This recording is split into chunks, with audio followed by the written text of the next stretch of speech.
estimados participantes, sean todos bienvenidos a este nuevo periodo académico, a este nuevo trimestre 2024-1 que inicia. Quien les saluda, María Valeria Guaramato, y en esta ocasión tengo la gran oportunidad de ser su facilitadora en la materia de legislación laboral. Nuestro plan de evaluación ya se encuentra disponible en plataforma. Vamos a contar con 4 módulos a desarrollar para la culminación exitosa de la materia. Del mismo modo, cada módulo va a tener su correspondiente actividad evaluativa. Entonces, por favor, consulten el plan de evaluación. Contamos con un lapso bastante amplio y suficiente para presentar todas aquellas actividades que son requeridas para evaluar y así aprobar cada uno de los módulos que componen la materia. Del mismo modo, les indico que estoy presta y estoy a la orden para cualquier duda, cualquier inquietud que ustedes presenten, bien sea con relación al desarrollo de cada uno de los módulos, con relación a algún punto en específico de la materia, así como con la resolución o con el desarrollo de las actividades evaluativas. ¿Ok? Entonces, bueno, damos inicio entonces el día de hoy a nuestro primer módulo, el cual consta o está referido a esos aspectos generales del derecho laboral. Entonces, cuando nosotros referimos o nos referimos al derecho laboral, hablamos de aquella rama del derecho, ¿ok? Que mediante un conjunto de normas de carácter o de índole jurídico, ¿ok? Se, se va a encargar de regular todas esas relaciones derivadas de la actividad laboral y esas relaciones que se dan entre los trabajadores y los patronos y cuyo objetivo principal se refiere o está dirigido a establecer un marco legal, un marco normativo que se encargue de regular y garantizar la protección de los derechos de las partes, ¿okay?, que se encuentran involucradas en la relación laboral, en este caso el patrono y el trabajador, asimismo de regular y de velar que las condiciones de trabajo sean justas y seguras, así, bueno, como la resolución adecuada de conflictos laborales. ¿Ok? Entonces, dentro de esta relación laboral, nosotros contamos, pues bueno, con 2 actores principales, en este caso, que es el patrono, ¿ok? El patrono o empleador, que es esta persona que puede ser natural o jurídica, ¿ok? Que tiene a su cargo la empresa, que tiene a su cargo una organización, alguna actividad económica que ocupe trabajadores. Esto lo podemos encontrar normado en el artículo 40 de la Ley Orgánica del Trabajo y del mismo modo tenemos al trabajador, que es aquella persona, ¿ok?, que presta los servicios o que presta una cierta cantidad de servicios, ejecuta ciertas funciones, ¿ok?, que van a ser retribuidos en este caso justamente por el patrón. Entonces, bueno, aquí dentro de esta relación laboral vamos a encontrar una serie de elementos, ¿sí? Primero, la prestación personal del servicio. Ninguna persona puede brindar servicio o puede trabajar en nombre de otro, ¿ok? La prestación del servicio se va a dar de manera particular, se va a dar siempre de forma personal, ¿ok? Entonces, en este punto recordemos que nadie puede prestar o brindar servicios en nombre de otro dentro de una relación laboral. De segunda mano, como segundo elemento, tenemos la subordinación, ¿ok? Que es esa obligación que tiene el trabajador de acatar las órdenes, ¿ok? O acatar esos mandatos, ¿ok? Del patrono o de su empleador, ¿ok? En ocasión a la prestación de sus servicios, ¿ok? Es ese tiempo durante el cual, pues bueno, ese trabajador está a merced del patrono durante el tiempo que corresponda para la ejecución de sus servicios, es decir, durante el tiempo de su jornada laboral. Y por último, tenemos el elemento que es la remuneración, ¿ok? Que es la razón de ser de todo contrato laboral, la razón de ser de toda, vamos a decir, de toda relación de trabajo, y esta debe ser fijada y establecida al inicio de la relación laboral. Siguiendo entonces con el desarrollo de este primer módulo, tenemos el punto de las fuentes del derecho del trabajo. Cuando nosotros nos referimos o hablamos de las fuentes del derecho laboral, se refiere a las diferentes o a las diversas fuentes de las que emanan las normas jurídicas y los principios, ¿ok? Que se van a encargar de regular las relaciones laborales entre los empleadores y los trabajadores. En sí, estas fuentes se van a encargar de proporcionarnos las bases legales, ¿ok? Y los principios sobre los cuales se va a construir ese marco legal regulatorio. Entonces, bueno, de primera mano tenemos la Constitución de la República Bolivariana de Venezuela. Ella recoge en sus artículos 87, 88, 89, ¿ok? Los principios o ese marco regulatorio, ¿ok? En cuanto al derecho laboral, su artículo 87 se refiere eh, a ese derecho de todos los ciudadanos venezolanos, ¿ok? De tener derecho al trabajo, de accesar a un trabajo digno, ¿ok? El artículo 88 refiere la igualdad de género en el ejercicio del derecho del trabajo y el artículo 89 indica toda protección o aquella protección que brinda el Estado venezolano, ¿ok? A las relaciones laborales, así como garantizar unas condiciones laborales, condiciones materiales, condiciones morales, intelectuales óptimas a los trabajadores. Y del mismo modo, pues bueno, promueve un modelo, ¿ok? Social de derecho como modelo de relaciones laborales como tal. De segunda mano, tenemos los tratados internacionales. Todo tratado internacional firmado por el Estado venezolano son fuentes de derecho laboral en Venezuela. Dentro de este ámbito, ok, del derecho de trabajo o del derecho laboral, cabe destacar todos los acuerdos firmados, ok, o contraídos con la Organización Internacional del Trabajo, así como en la aplicación subsidiaria, ¿ok? De derechos, de otro tipo de derechos fundamentales recogidos, como por ejemplo en la Declaración Universal de Derechos Humanos. Seguidamente tenemos el conjunto de leyes y reglamentos, ¿ok? Destacando de primera mano, ¿ok? La ley orgánica del trabajo, los trabajadores y las trabajadoras, ¿ok? Como normativa central. Entonces, bueno, las leyes, ese conjunto de, de leyes laborales, ¿ok? Como cualquier otra disposición, ¿ok? Reglamentaria emitida por la autoridad competente, vamos a decir que configuran una fuente primaria, ¿ok? Del derecho laboral. En este conjunto de leyes, ¿ok? Y de reglamentos, se van a establecer los derechos, ¿ok? Y las obligaciones, tanto de los empleadores como de los trabajadores, ¿ok? Así como los procedimientos para resolver cualquier tipo de disputa laboral que se pueda presentar. Aquí en Venezuela vamos a revisar brevemente el conjunto de leyes orgánicas, el conjunto que nos sirven de fuente, ¿ok?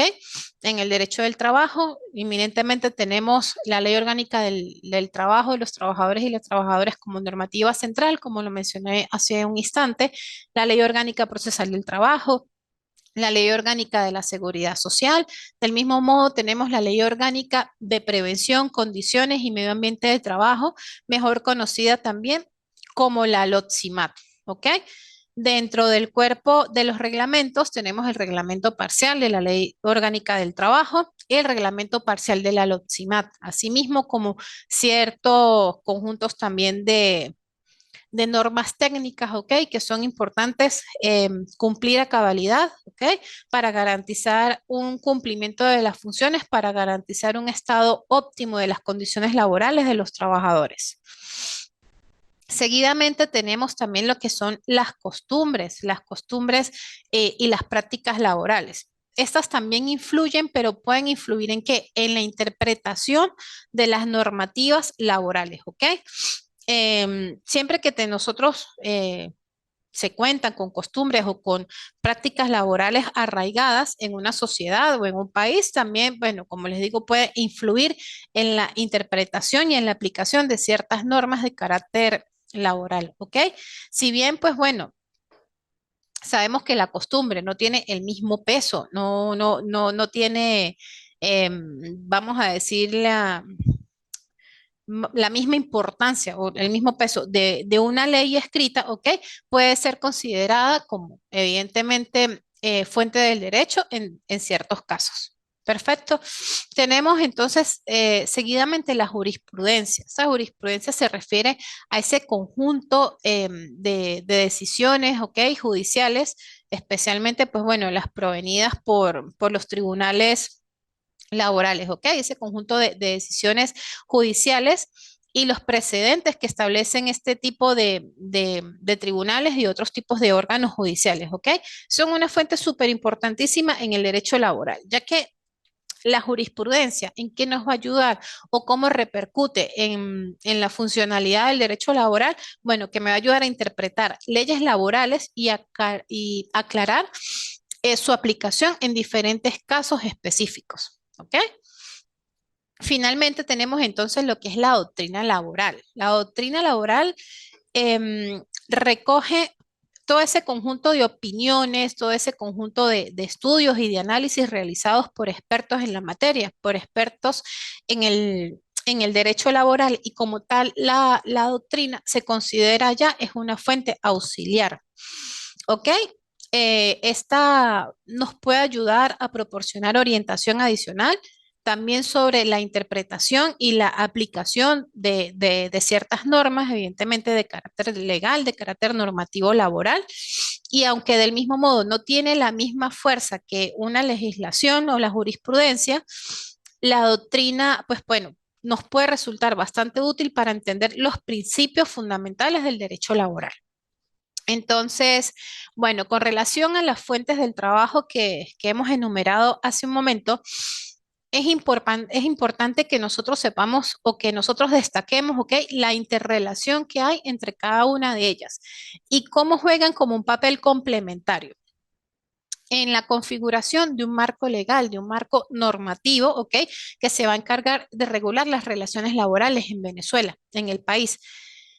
También o del mismo modo, estas fuentes nos sirven como garantía de la protección de los derechos, ¿ok? De los derechos laborales, de los derechos de los trabajadores y también nos va a ayudar a establecer un equilibrio entre las partes protagónicas, las partes participantes de la relación laboral, ¿ok? Entonces seguimos con los principios constitucionales, ¿ok? Esos principios del derecho laboral. Este conjunto de principios, ¿a qué se refieren? A esa serie de postulados, ¿ok? Que inspiran y van a definir como el rumbo, el sentido de ese conjunto de normas laborales. ¿Cómo lo van a hacer? Fijando una serie de criterios únicos y diferentes del resto de las disciplinas jurídicas, ¿ok? Entonces se va a encargar, es como definir que esas normas, ¿ok? Tengan criterios únicos que sean directamente relacionados, directamente encausados al derecho laboral como tal. Entonces, bueno, de primera mano contamos con el principio de intangibilidad y progresividad. Este lo encontramos normado en el artículo 89 de la Constitución de la República Bolivariana de Venezuela y del mismo modo en el artículo 18, numeral 2 de la Ley Orgánica del Trabajo. Queridos participantes, de verdad les recomiendo que en el momento que hagan estudio, repaso de este primer módulo, tengan a mano la Ley Orgánica del Trabajo, bien sea en físico, la pueden descargar de las páginas de los organismos oficiales, la pueden descargar de la misma página del Ministerio del Poder Popular para el Trabajo, ¿ok? Entonces, para que realicen sus respectivas consultas y estudien directamente por la norma, ¿ok? Entonces, bueno, vámonos a lo que refiere el artículo 18, numeral 2 de la Ley Orgánica del Trabajo referente a este principio de intangibilidad y progresividad. Este nos dice que los derechos y beneficios laborables siempre son progresivos y no pueden sufrir de desmejoras, es decir, que no pueden ir en detrimento de los trabajadores y siempre tenderán a su progresivo desarrollo. ¿Okay? Seguidamente tenemos el principio de irrenunciabilidad a los derechos laborales, el cual lo encontramos en el artículo 19 de la Ley Orgánica del Trabajo. Y aquí tenemos, o nos indica esta ley, que en ningún momento serán renunciables los derechos contenidos en las normas y disposiciones de cualquier naturaleza y jerarquía que favorezcan a los trabajadores y trabajadoras. Perfecto, entonces, pues bueno, ¿qué nos dice esto? Son irrenunciables, ¿ok? Todos los derechos que, que estén dirigidos a proteger, ¿ok? Todas las condiciones y que sean garantes, ¿ok? De favorecer a los trabajadores y trabajadoras en ese proceso de relación laboral, en ese proceso social de trabajo, como lo indica aquí la ley. El principio de favor, regresamos al artículo 18, numeral 5, se refiere a que cuando hay dudas en cuanto a la aplicación o la interpretación o cuando converjan, concurran varias normas en la interpretación de una o la interpretación de una determinada norma, ¿ok? Se aplicará siempre la que resulte más favorable al trabajador y esta debe ser aplicada en su totalidad, ¿ok? Debe ser aplicada de manera íntegra. El principio de igualdad, nos vamos a los artículos 20 y 21, se refiere a la igualdad y a la equidad de género, tanto de hombres como mujeres, al acceso en las oportunidades laborales y en el acceso al derecho al trabajo, ¿ok? Y el artículo 21 se refiere a que al principio de no discriminación, ¿ok? No discriminación en el trabajo. Y ese artículo reza que son contrarios a los principios de esta ley las prácticas de discriminación. Se prohíbe toda distinción, exclusión, preferencia o restricción en el acceso y las condiciones de trabajo basadas en razones de raza, sexo, edad, estado civil, sindicalización, religión, opiniones políticas, nacionalidad, orientación sexual, personas con discapacidad u origen social que menoscabe el derecho al trabajo por resultar contrarias a los postulados constitucionales. Entonces, bueno, el principio de igualdad, artículo 20 y 21, encierra que tanto hombres como mujeres deben tener las mismas oportunidades de acceso, ¿ok? Deben tener las mismas protecciones, los mismos derechos laborales y el artículo 21 se refiere a que es nulo, ¿ok? Es contrario a la ley todo tipo de discriminación por cualquiera de las circunstancias que nosotros aquí mencionamos hace un momento, ¿ok? Tenemos el principio de continuidad. Este lo encontramos en el artículo 61 de la ley. Este se refiere que siempre, siempre, siempre, siempre el contrato de trabajo se va a considerar celebrado por tiempo indeterminado cuando no aparezca expresada voluntad en contrario, cuando no aparezca otra disposición en el contrato, ¿ok? O cuando no aparezca expresada la voluntad de las partes de vincularse solo con ocasión para una obra determinada o por un tiempo determinado. Entonces, a falta de la inexistencia de un contrato de trabajo o siempre que en ese momento del inicio de la relación laboral no se haya estipulado el lapso por el cual se iba a dar esa prestación de servicios, siempre se va a considerar un contrato de trabajo o una relación de trabajo a tiempo indeterminado, ¿ok? El principio de justicia social, bueno, es la razón de ser de esta ley orgánica del trabajo, lo encontramos normado, citado en el artículo número 1. Entonces vamos a proceder a realizar lectura de este artículo que nos dice que esta ley tiene por objeto proteger el trabajo como hecho social y garantizar los derechos de los trabajadores y de las trabajadoras, creadores de riqueza socialmente productiva y sujetos protagónicos de los procesos de educación y trabajo para alcanzar los fines del Estado democrático y social de derecho y justicia, de conformidad, bueno, con la Constitución y se va a encargar de regular las situaciones y relaciones jurídicas derivadas del proceso de producción de bienes y servicios, siempre protegiendo el interés supremo del trabajador. ¿Ok?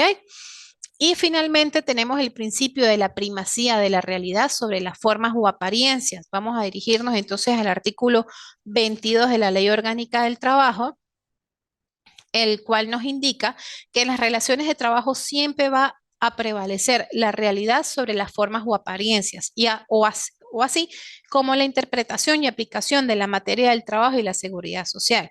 Son nulas todas las medidas, actos, actuaciones, fórmulas y convenios adoptados por el patrono en fraude a esta ley, así como las destinadas a simular, escúchese bien, simular las relaciones de trabajo y precarizar sus condiciones. Entonces, el principio de primacía de la realidad siempre va a prevalecer la realidad sobre formas o apariencias. Perfecto. Entonces, bueno, culminando aquí con el tema de los principios constitucionales, vámonos ahora con los contratos de trabajo, ¿ok? Ese instrumento legal súper importante que es con el cual debe iniciar toda relación de trabajo.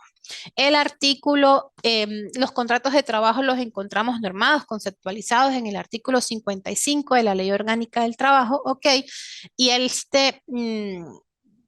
nos indica que el contrato es aquel mediante el cual se establecen las condiciones en las que una persona presta sus servicios, ¿ok? A cambio de un salario justo, equitativo y conforme a las disposiciones de la Constitución. Entonces, bueno, para concluir, ¿qué es el contrato de trabajo? Es ese acuerdo verbal o escrito mediante el cual un empleador y un trabajador van a fijar las condiciones, ¿ok?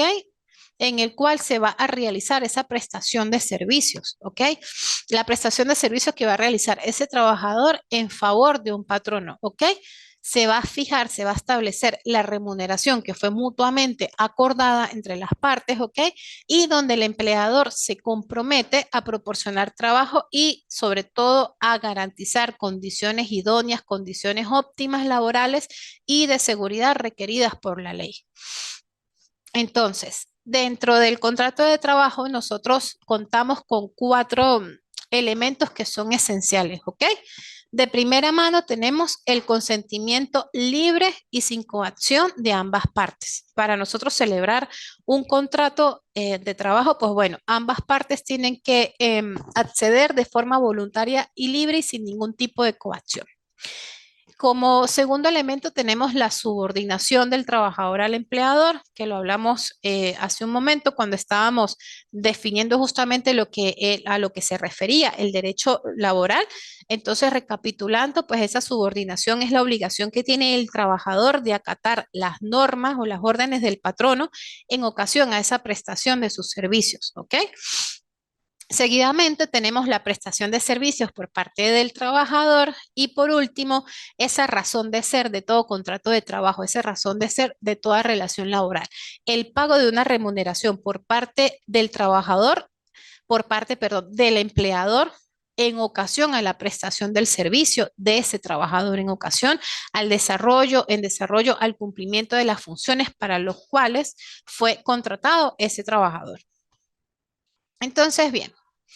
Vámonos con la clasificación de los contratos según la ley orgánica del trabajo. Bien, nosotros aquí podemos encontrar dos vertientes, los contratos de trabajo según los sujetos y según su duración. De acuerdo a los sujetos involucrados en en la celebración de un contrato de trabajo, podemos encontrar el contrato individual de trabajo, que es aquel celebrado entre un patrono o una asociación de patronos y un trabajador, ¿ok? Es un uno a uno, es un contrato celebrado únicamente con un trabajador.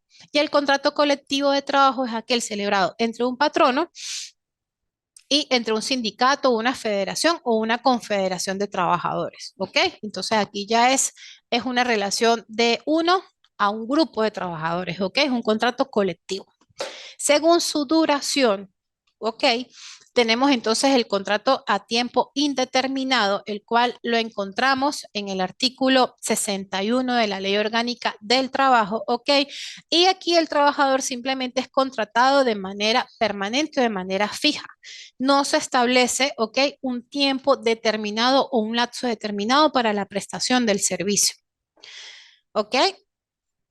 Vamos a leer entonces lo que nos dice el artículo 61 de la Ley Orgánica del Trabajo con relación al contrato por tiempo indeterminado. Esta nos dice que el contrato de trabajo se considerará celebrado por tiempo indeterminado cuando no aparezca expresada la voluntad de las partes en forma inequívoca de vincularse solo con ocasión a una hora determinada o por tiempo determinado. Esto también estaba referido a los principios de los cuales hablábamos hace un momento. Bien. Entonces, como segundo tipo de contrato, según su duración, tenemos el contrato a tiempo determinado, normado en el artículo 62 y 63 de la Ley Orgánica del Trabajo, ok, donde aquí el patrono y el trabajador acuerdan tanto el inicio como el fin de esa relación laboral, acuerdan establecer un lapso definido de tiempo. Perfecto. Entonces, bueno. Para poder realizar un contrato a tiempo determinado, la ley me establece cuatro supuestos que lo vamos a encontrar en el artículo 64, ¿ok? De la LOT. Cuando un patrono decida realizar un contrato a tiempo determinado, tiene que tener claro que solamente se puede realizar bajo estos cuatro supuestos que nos establece la ley, ¿ok? De primera mano, cuando lo exija la naturaleza del servicio. Este se refiere cuando, vamos a decir, una empresa de una papelería, ¿ok? O una empresa de distinta naturaleza requiere personal extra o requiere personal adicional en ocasión a una temporada de alta demanda, lo que nosotros llamamos, podríamos decir, temporada de escolar en las papelerías, temporada navideña, ¿ok? Que es muy fácil de evidenciar la demanda, ¿ok? Nosotros podemos evidenciar, bueno, que esa demanda em, sube, ¿ok? Por parte de los adquirientes de esos servicios o de esos bienes. Y evidentemente, pues bueno, los patrones tienen que buscar personas, tienen que contratar personas que ayuden justamente a ayudar a complementar o ayudar a suplir esa demanda extra, ¿ok? Para poder seguir llevando con normalidad la operatividad del proceso productivo. Tenemos entonces como segundo supuesto cuando tenga por objeto sustituir provisional ilícitamente a un trabajador o trabajadora. Esto podemos tomar los casos cuando el trabajador sale de permiso, cuando el trabajador está de reposo, cuando el trabajador, bueno, se hace una interrupción de la relación laboral, ¿ok? Entonces, se contrata a un empleado por el tiempo en el cual va a estar ausente, vamos a llamarlo de alguna manera, el empleado o el trabajador titular de ese cargo, ¿ok? Bajo los supuestos, bueno, que les comenté de un permiso por estudio, de un permiso de viaje, por un reposo médico, ¿ok? Tenemos entonces, cuando se trata de trabajadoras venezolanos que prestan servicios fuera del territorio de Venezuela y cuando no haya terminado la labor para la que se fue contratado de primera mano este trabajador y se sigue requiriendo de los servicios, bien sea por ese mismo trabajador o o por otra persona. Vamos a citar aquí el ejemplo que se contrata a un ingeniero de sistemas, bien, para instalar un servidor en cierta compañía y por causas no imputables ni al patrono ni al trabajador no se pudo o no se puede lograr concluir esa actividad en el lapso de tiempo que fue establecido inicialmente en ese contrato, se puede generar otro contrato, ¿ok? Donde se establezca entonces o el lapso o el tiempo restante, ¿ok? Vamos a decir, que es requerido para finalizar entonces ese trabajo que dio origen, vamos a decir, a ese contrato raíz, ¿sí? Que dio origen a esa relación laboral a tiempo determinado. Entonces, muchachos, para finalizar, estimados participantes, siempre que nosotros vayamos a realizar un contrato a tiempo determinado, tiene que encajar en estos cuatro supuestos que me establece la Ley Orgánica del Trabajo.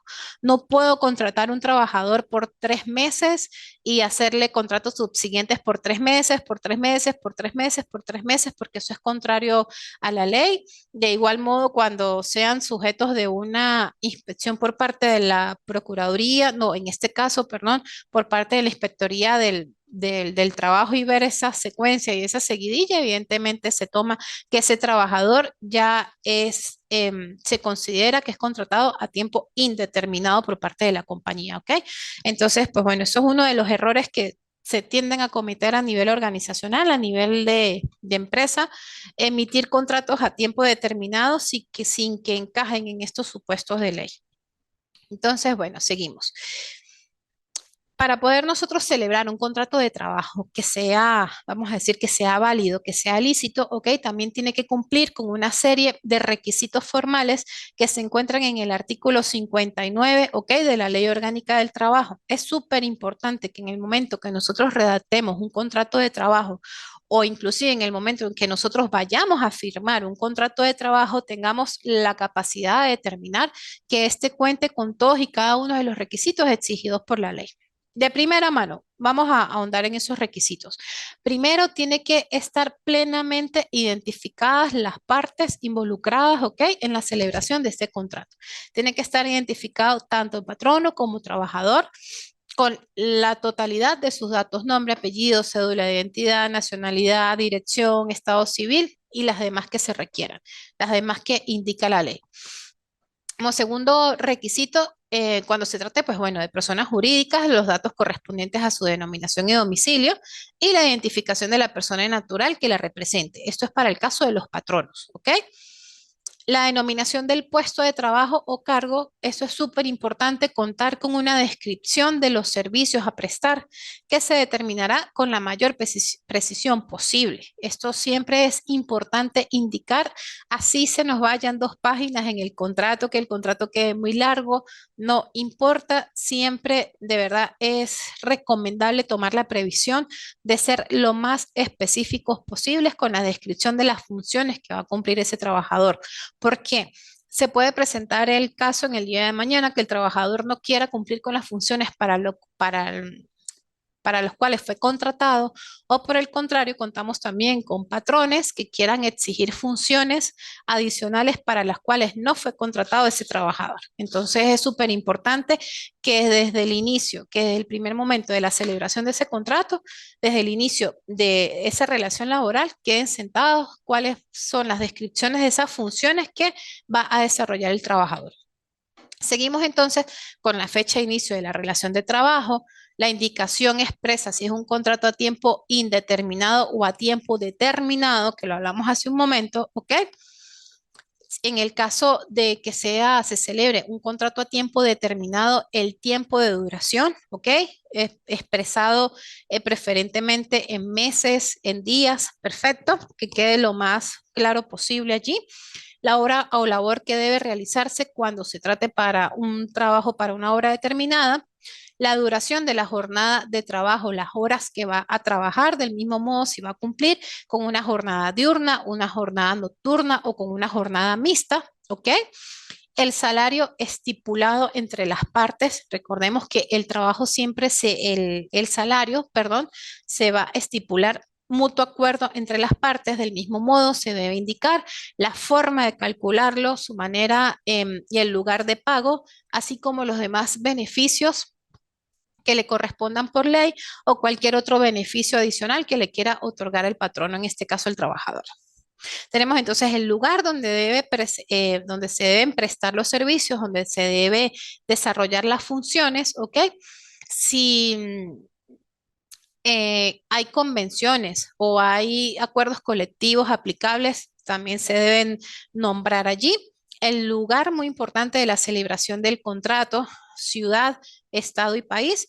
Cualquier otra estipulación lícita, cualquier otro acuerdo lícito de común acuerdo que se dé entre las partes y evidentemente cualquier otro requisito establecido por la ley. Entonces, súper importante, queridos participantes, que en el momento que ustedes tengan la oportunidad, bien sea de generar un contrato de trabajo o de firmar un contrato de trabajo, percatarse que cumpla con todos y cada uno de estos requisitos establecidos en la ley, en su artículo 59.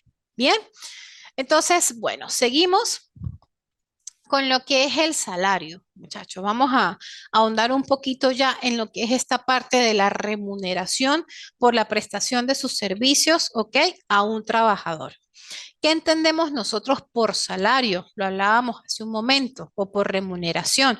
Se refiere a ese pago, ok, a esa contraprestación dineraria que se le da al trabajador en ocasión a la prestación de sus servicios. Nosotros el salario lo encontramos conceptualizado en el artículo 104 de la Ley Orgánica del Trabajo, ok, y en este caso la ley se refiere al salario como toda remuneración, provecho o ventaja, o cualquiera que fuere su denominación, ¿ok? O método de cálculo, siempre que pueda evaluarse en moneda de curso legal que corresponda al trabajador por la prestación de su servicio, ¿ok? Entonces, bueno, tenemos súper claro lo que es el concepto de salario, lo hemos venido viendo desde el inicio del desarrollo del módulo, ok. Y aquí es súper importante también mencionar que dentro del salario comprende cualquier otro tipo de asignación, ok, de carácter dineraria de forma regular y permanente, entre los que tenemos comisiones, primas, gratificaciones, participación en los beneficios o utilidades de la compañía o de la empresa, sobresueldos, bono vacacional, así como recargos por días feriados, horas extras, trabajo nocturno, alimentación y vivienda. ¿ok? Entonces es súper importante que el salario lo va a componer toda esa contraprestación dineraria, ¿ok? En ocasión a la prestación del servicio de ese trabajador. Dentro de la misma ley, en los artículos subsiguientes del 113 al 115, nosotros encontramos, ¿ok? Una breve clasificación del tipo, de los tipos de salario que encontramos, ¿ok? En nuestra norma, en nuestra ley orgánica del trabajo. Tenemos entonces el salario por unidad de tiempo. En este caso se toma en cuenta el tiempo empleado por el trabajador para la realización de la actividad encomendada. ¿Ok? Este lo encontramos en el artículo 113, ¿ok? De la Ley Orgánica del Trabajo y este nos dice que se entenderá por salario por unidad de tiempo el que ha sido estipulado cuando se toma en cuenta el trabajo que se realiza en un determinado lapso sin usar como medida el resultado del mismo. ¿Ok? Entonces, bueno, seguidamente tenemos la unidad de trabajo por pieza o destajo. Aquí es cuando se toma en cuenta el trabajo entregado, el trabajo realizado por el trabajador y aquí no tomamos como medida el tiempo empleado para ejecutarla. Esta la encontramos en el artículo 114 de la Ley Orgánica del Trabajo. Vamos a citar aquí un ejemplo. Cuando yo contrato a una costurera, ¿ok? Y yo estipulo con ella un pago de, decir, $1 por decir algo, por la confección de cada camisa. Yo contrato a esa persona para confeccionar 50 camisas. Yo debo tomar en cuenta, ¿ok? La obra realizada, o sea, lo que ella me está entregando, ¿ok? Son 50 camisas y si yo estipulé un pago de $1 por camisa, entonces el pago final para esa persona van a ser $50. Entonces aquí tomamos en cuenta la pieza que me entrega a mí el trabajador sin importar el tiempo que le lleve. Puede ser que esa persona haya confeccionado esas 50 camisas en 2 días, en una semana, ¿ok? El pago siempre va a ser el mismo, $1 por esa camisa que fue lo que se acordó al inicio de ese acuerdo laboral, ¿ok? Y finalmente tenemos el salario por tarea, que es aplicable para aquellos empleados que se contratan para realizar una actividad en específico, pero aquí tomamos en cuenta tanto el trabajo entregado como el tiempo que le va a llevar realizarla, ¿ok? El tiempo que le llevará culminada y el rendimiento que tuvo esta persona. Vamos a citar como ejemplo nuevamente aquel ingeniero que nosotros contratamos para instalar el servidor de la compañía. Allí lo contrato justamente para instalar ese servidor, pero yo le doy un plazo, yo le doy un lapso. Yo necesito que lo instales en un mes. Entonces, en un mes yo tengo que ver tanto el rendimiento, ¿ok? Que tuvo durante la ejecución de sus servicios, si realmente cumplió o no con la tarea para la cual fue entonces contratado, ¿sí? Ahí vemos que convergen como estas dos características, ¿ok? Tanto el tiempo que le lleva a culminarla como el resultado obtenido. Entonces, para finalizar este primer módulo, ¿ok? Ya que venimos hablando del salario, lo que comprende el salario, la clasificación del salario, vamos a hablar entonces de esos beneficios sociales que no tienen carácter remunerativo. ¿A qué se refiere esto? Son aquellos beneficios que un empleador, un patrono, le brinda a sus colaboradores, a su conjunto de empleados, ¿ok? Pero que no forman parte del salario, ¿ok? No van directamente a su remuneración. Estos beneficios, ¿cuál es la finalidad o para qué se ofrecen? Como una forma de mejorar la calidad de vida de ese conjunto de trabajadores, de ese colaborador, ¿ok? Del mismo modo, ayuda a fomentar la lealtad, ayuda a fomentar el compromiso, ayuda a fomentar ese sentido de pertenencia, perdón, hacia la empresa y del mismo modo, pues también cumplir con ciertas obligaciones legales o regulaciones laborales. ¿Qué me identifica o qué me diferencia a mí un beneficio de carácter salarial o de carácter no salarial? Es algo súper importante y súper sencillo. Un beneficio o, vamos a decir, una remuneración tiene carácter o no salarial cuando, mejor dicho, no posee carácter salarial cuando no entra a esa esfera patrimonial del trabajador, ¿ok? Cuando el trabajador no tiene libre disposición de ella. Vamos a dar un ejemplo. Aquí en los beneficios de comedor, de ticket de alimentación, bien, No se le da el dinero libremente al trabajador, sino se otorga por medio de tickets de alimentación. Las empresas adoptan comedor y le otorgan directamente su plato de comida.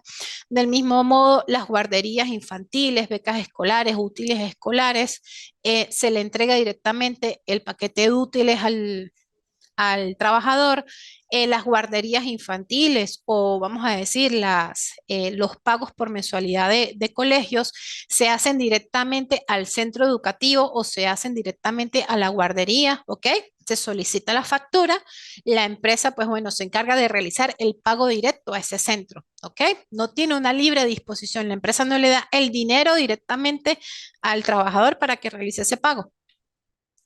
Tenemos también como ejemplo de beneficios de carácter no salarial, los uniformes, los equipos de protección personal, cualquier tipo de plan de salud para él, para los familiares del trabajador, ¿ok?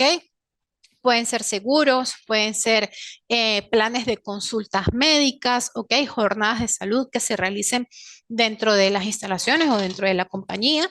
Entonces, bueno, para finalizar, el tip de cómo reconocer si un beneficio tiene carácter o no salarial no entra a la esfera patrimonial del trabajador. El trabajador no tiene libre disponibilidad, ¿ok? De ese beneficio. La empresa lo otorga directamente, bien sea en físico o lo otorga haciendo convenimientos con proveedores externos o con pagos directamente a otros prestadores de servicios, a guarderías, a centros de educación, bien sea para los hijos del trabajador e inclusive para capacitaciones del mismo trabajador. Entonces, bueno, muchachos, hasta acá vamos a dejar los temas desarrollados para dar cumplimiento al módulo número 1, ¿ok? Ya nosotros tenemos estipulado en nuestro plan de evaluación la entrega de la primera actividad que está pautada para el 18 de febrero, ¿ok? Entonces, bueno, cualquier duda, cualquier inquietud, por favor, relacionada al tema, a la temática del módulo número 1 o con relación a la realización o a la entrega de la actividad evaluativa, muchachos, por favor, pues bueno, voy a estar súper atenta para atender cualquier duda. Me escriben, por favor, por la mensajería de la plataforma, ¿ok? O vía correo electrónico. Entonces, muchachos, bueno, como les reitero, bienvenidos a este nuevo periodo académico. De verdad espero que sea de bastante crecimiento personal como académico en cada uno de ustedes. Y de nuevo, les reitero, súper honrada de poder ser su facilitadora en esta materia, en este nuevo periodo académico que inicia. Nos vemos en una próxima oportunidad. Quedo súper atenta. Entonces, feliz tarde para todos.